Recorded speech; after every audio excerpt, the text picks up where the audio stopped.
Hello everyone, welcome to RK channel. This is my first video based on basic Excel.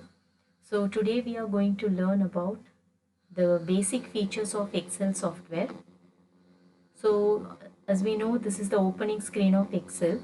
So in Excel 2013, we have Home tab, Insert tab. Altogether this first row is known as a ribbon. So individually we can say Home tab, Insert tab, Page Layout tab and so on. And each tab has its own subgroups.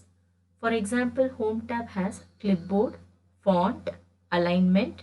So these are all the subgroups of Home tab. Likewise, we have Insert tab, subgroups as well. Page Layout tabs, subgroups.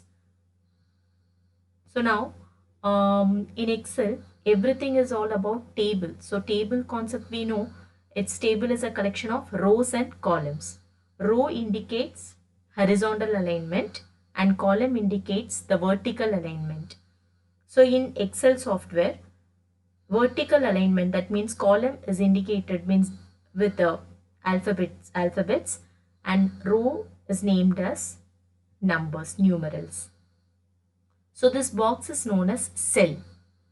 So cell is an intersection of row and column.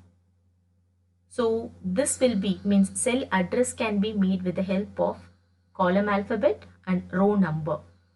So for this particular cell, the address is E4. You can able to see inside the name box, the name of the cell will be displayed. So if I am keeping the mouse cursor over here, the cell address of this particular cell is A2. Right? Likewise, each cell has its own cell address as well, which will be displayed inside the name box. The next thing is, if you want to uniformly give the space of column and increase the height of the row, it's possible by selecting this arrow and just choose the column wherever you are going to spread the data.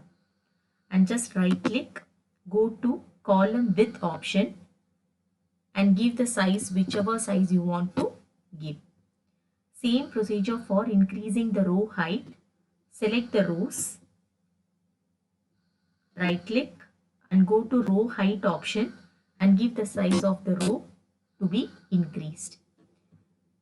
And if you want to set up the border, you can evenly set the border as well with the help of Home tab. This symbol is used to set up the border. All border, thick border, light borders, and that will be selected with the help of this line styles. Now I am entering 1 and then you can see 3 different symbols of this plus sign. So this symbol is used for selection, selecting the cell, and the second symbol is the second symbol is this one. So this symbol is used to move the data. Move the cell. This symbol is used to move the cell. So it will be the data will be shifted over here. Now the third symbol I have shown is this one, auto fill handle. So this is known as fill series, auto fill series. So just auto drag. This fill handle will fill the series by choosing this fill series option, right?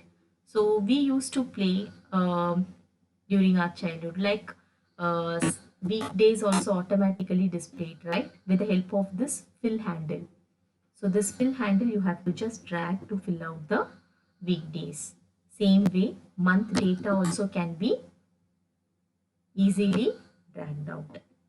So there are 3 different symbols. This symbol is used for selection, and then this particular symbol is used for moving the data to somewhere else, some other cell, and this symbol is very important, which is known as fill handle, fill series. Okay, now even if I want to give the roll number data, so this also can be done with the help of fill series. So after filling the series, you just go to the fill handle, just go to the fill series option. It automatically changed into the series. Okay. Now, if I want to set all the data, whatever I'm entering, so that has to be in whatever font I'm preferring in that form. Whenever I'm opening Excel, by default, I have to, it means it has to be Times New Roman with 12 font size. How we can change that? So we'll do that procedure. Go to the file option. Inside file, you have to choose options. Now, in general, we can find out, use this as a default font. So choose the font of your choice, which has to be designed by default. So I am going to choose Times New Roman and font size 12. Right? So now you have to click at OK button. So after clicking at OK button, so this software will, means Excel software will ask us to again restart the program to see the difference. Click at OK. Again I am going to, yeah, after restarting it, you can see the difference, Times New Roman 12. So whenever you will be opening the Excel hereafter, it will be the Times New Roman font will be, by default it will be fixing, right? So I hope the video is clear to everyone. Thanks for watching. If you like the video, please subscribe our channel. Thank you.